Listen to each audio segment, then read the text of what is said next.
Yo soy el cantante que han venido a escuchar lo mejor del repertorio. Hoy les vengo a ofrendar y canto mi vida de risa y de gozo, de momentos buenos y momentos malos. Yo soy el cantante porque lo mío es cantar. El público paga para poderme escuchar. Hey, what's happening? ¿Cómo está, familia? That's great. My name is Juan Cuba. I'm a singer, I'm a salsa dancer, I'm a fantasy maker, and I want to believe I'm a good lover.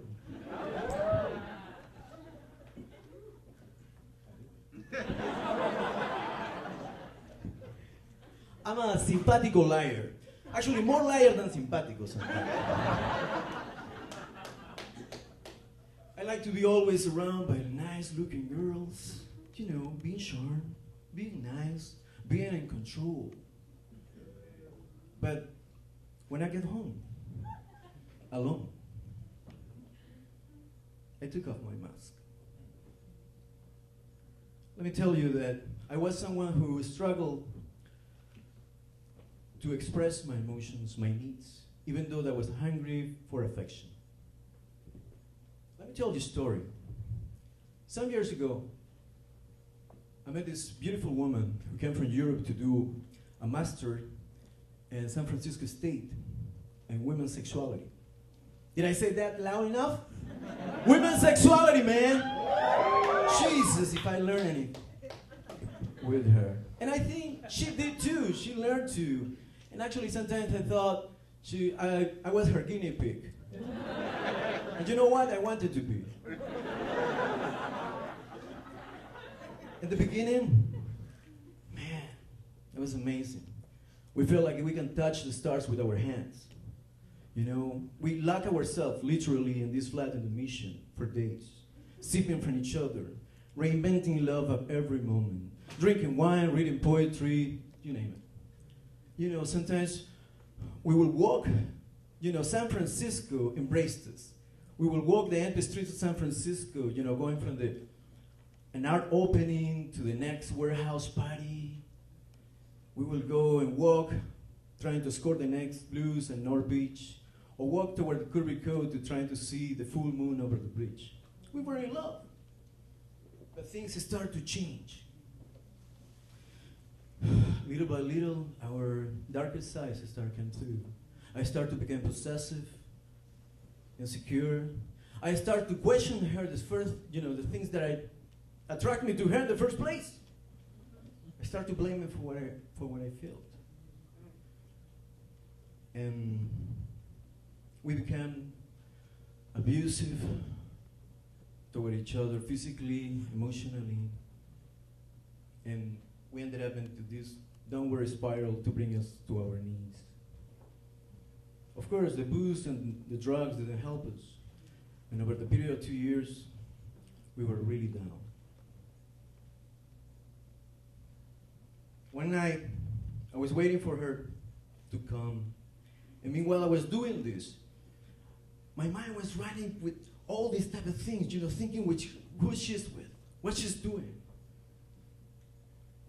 Like if I had a tape in my mind trying to tell me all these things.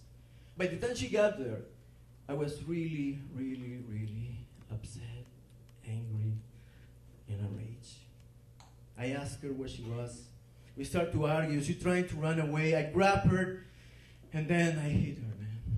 I hit her really hard. She ran to the bathroom. A few seconds after that, I heard this tremendous, horrible scream. I went there, and I saw, you know, her eye was completely swollen black, even with blood on it. I thought I feared the worst. I took her to the hospital.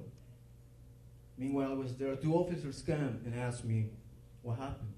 So I told them what happened. Right there, they arrested me. They took me to jail. Days after, I was in front of this judge who told me, well, you're going to be sent to this 52-week program for violent men. That's how I start. And I need some water.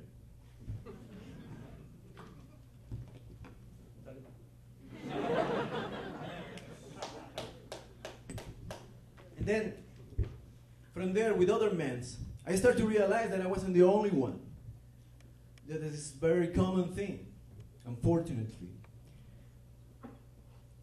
I started to realize that the person who I was looking in the mirror was something that I didn't like, you know, and I started to question myself, why? How I ended up here? How turned out this way? What made me, you know, do what I did to hurt the person that I love most? You know, I never saw my father putting a hand on my mother, so I have no that excuse. But I started to reflect upon the ways I was growing up. Being the only white kid among mestizo kids in a very tough neighborhood in Lima, Peru, you know, I realized that I really need my feet in order to make me respect, to make a place for me. And also I understand that I was suppressing my feelings for the longest time. Actually, when I tried to look within my heart, I couldn't find it. So from then, I started to give myself the freedom to explore my emotions. When I look inside, I didn't know how to pay attention to my inner life.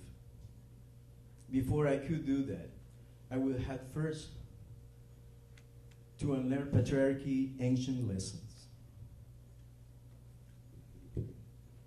I understood that to be a man,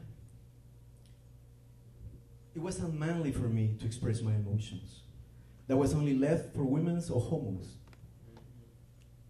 If boys acknowledge such a feelings, they will be considered part of the lesser beings, and they will lose their place atop of patriarchy. So I decided to change this. I started to create a new, authentic, healthy relation with myself. I started to accept the way I was, but also taking responsibility for what I did, being accountable. It wasn't a really easy road, and actually I didn't do this alone.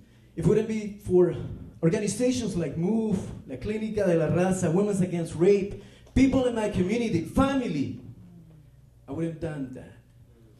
And during this process, I started to heal and be in touch with other men that was going through the same thing. And especially being a father. Being a father and make sure that I want that my children live with a different set of values that I have. I want my 5-year-old to grow up in a society where he feels comfortable in his own skin, that he can develop healthy and authentic relationships with men and egalitarian relationship with women. So I just want to say that I'm so many things. And I was, and I am, I promise I will be a cantante. But most of all, I want to feel proud to be a man. Thank you.